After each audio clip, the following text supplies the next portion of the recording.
We have a final speaker in this session, Mr. Zsolt Kuti from the MNB. So the floor is yours.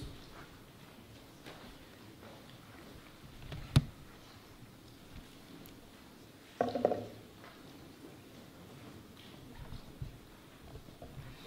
would like to welcome. Kuti was a bit higher than me. I would like to welcome everybody, especially our guests. And I'm also feeling something similar than my colleague before, Mr. Bing, that somewhat confused because the good presentation of Mr. Bao has already covered quite a lot of topics that I wanted to raise. That's why I will step backward and will see the process is much more from macroeconomic background in case of the capital account liberalization of China. First of all, what is important to this issue that we see clearly how the real economic importance of China has increased in the last basically three decade. And as Mr. Bao has mentioned, in China's importance in the financial system has lagging behind to this importance. And it's also we see also that afterwards, as the capital account was started from opening up step by step, this process will go much more faster, and the development will be much more rapid, and also the financial importance of China will go up to the place which is suggested by this real economic performance. And in this process, the key will be how the capital account process will go further. And in my presentation, I will focus on that and what will be the consequences, especially for such a small and open economy like Hungary. My presentation will be basically from three parts. First of all, I will say some sentences about the liberalization process. Afterwards, turning to the consequences of the China's for the rest of the world. And finally, I will focus on Hungary's opportunities in this process. Sorry. What we see in the world, basically, this global deal is forming. We have heard quite many about how China has opened up his capital account, the interest rate, exchange rate has liberalized, and also China has done quite a lot regarding the development of financial infrastructure. And but it's clear also that the global players has also contributed to this process. They have swap line agreements with the Chinese central bank. They have started to make RMB investments both in onshore and offshore market, but also market player has contributed strongly to the development of the money, capital, and also to the FX markets. And what is an interesting question for this year, whether how the SDR basket will increase this year or in case of the next year. However, it is clear that the role of the RMB will be much more important in the next couple of years. Here we have listed all the most important measures what we have seen. I don't want to go into the details. What is important here that to highlight the step-by-step approach of China.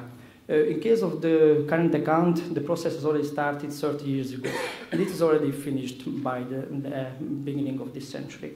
However, in case of the capital account, it started only in the 1990s, and also in case of the FDI, there were some important measures. However, the most important measures was done only after 2000. And which is important, was also highlighted that the global financial crisis was an important cornerstone or milestone in this process, where China boosted this process and speed up the capital account opening.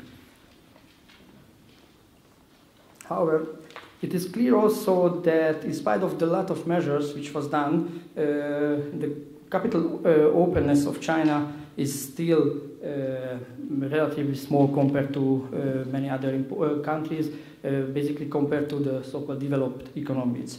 And we have depicted here a chart at the left-hand side However, data is from 2012. Since then, there was quite large developments, as you can see on the right-hand side.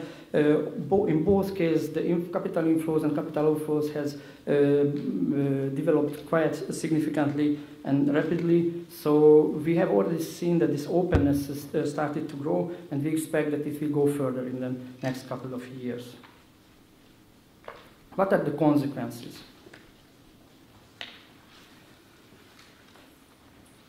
What we have seen in the history, that we have seen quite a lot of example in the history how the the closed capital countries will open up and abolish their capital controls, which was clear almost in all cases that the gross international asset of these countries has increased significantly. Naturally, there is a large variation in what extent, but what is clear that the growth was inevitable.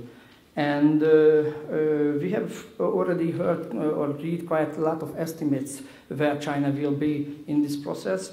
I don't want to go into the numbers, however, as we read from the IMF or from other authors, they expect much more to be China at this part.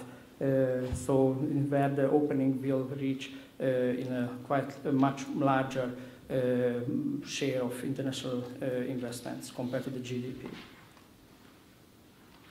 What will happen in the case of the different items or parts of the capital account?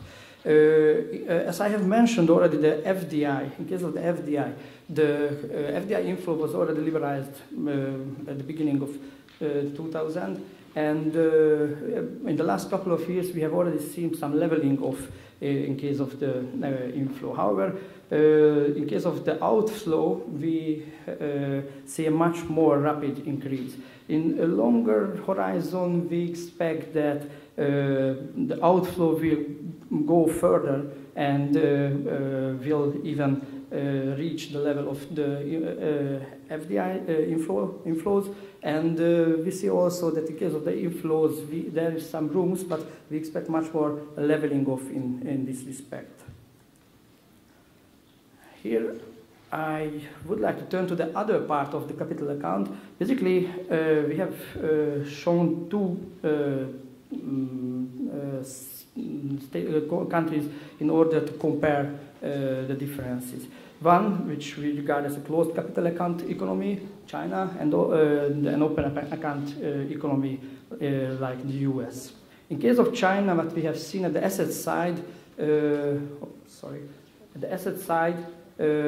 is much more dominated by the FX reserves.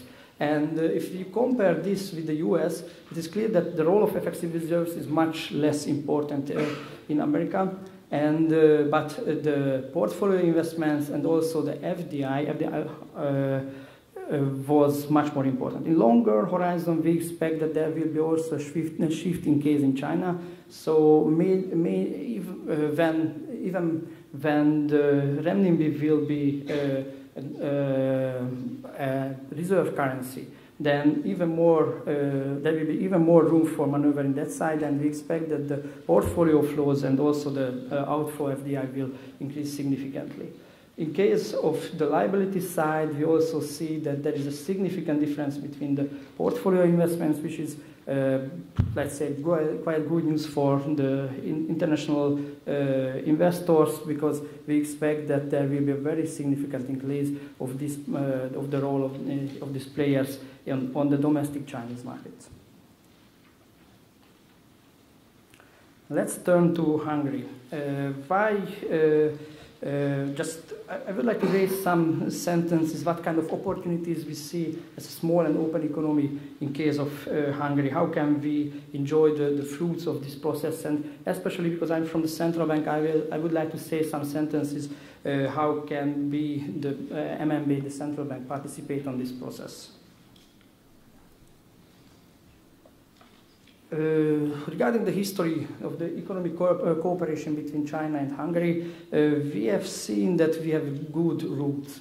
And just to mention, Hungary was a good target country of the inflowing FDI, of the Chinese FDI. I have just seen some statistics of the IMF, and to compare the total flow which was coming from China into Hungary was significantly larger than any other countries here in the region. So it is already a good base of relationship. However, and we have also mentioned that the swap line agreement was also one of the first here in Europe and first here in Central and Eastern Europe, which was a good start, I guess, for a good cooperation between the People's Bank of China and Hungary. And also, but I can mention that we have a good relationship with the Chinese banks also. So I guess this is a good basis for the Renminbi initiative to the participation of this process. And why Hungary or the central bank has launched this program? Basically because we would like to boost this process and go further on this road. What can we mean this in the practice? We have seen opportunities regarding the role, increasing the role of the renminbi. Basically, the trade relationship can be enhanced. Also, the central bank itself can have an important role regarding this, investing in FX reserves, one part of the FX reserves, but also domestic investors can go into this longer direction, in this direction. But as I heard from Mr. Barca, as an investor, Chinese investors can also contribute to this process from the other side. And also the bilateral FDI flows can also increase in longer run.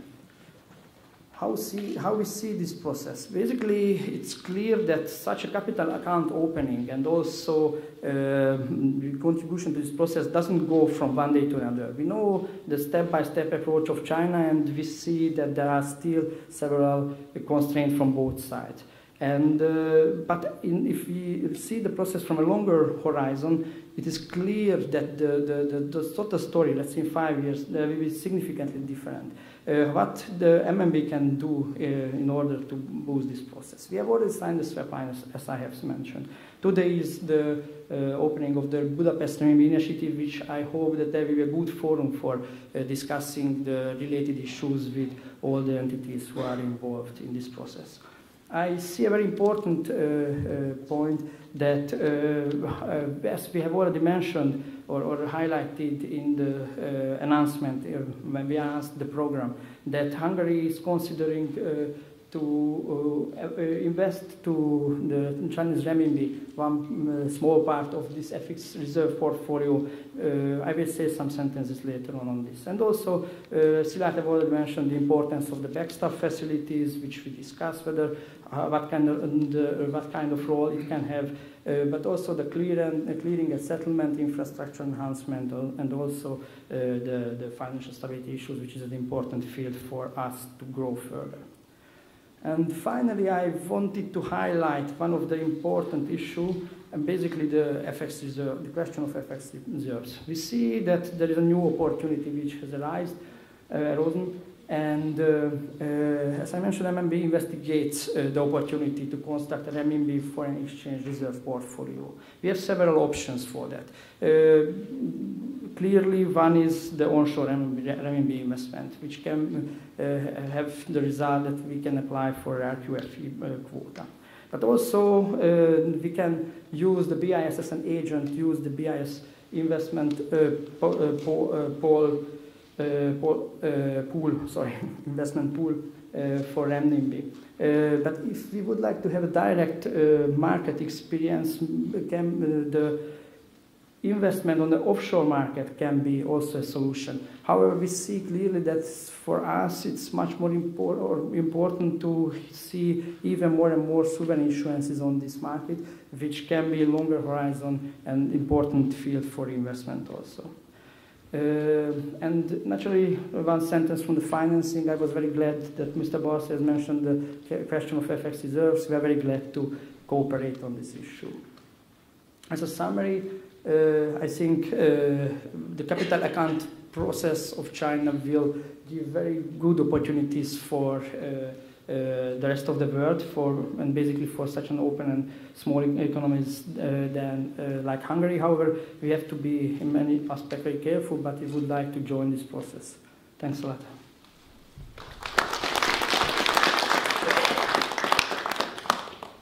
Thank you for this interesting presentation.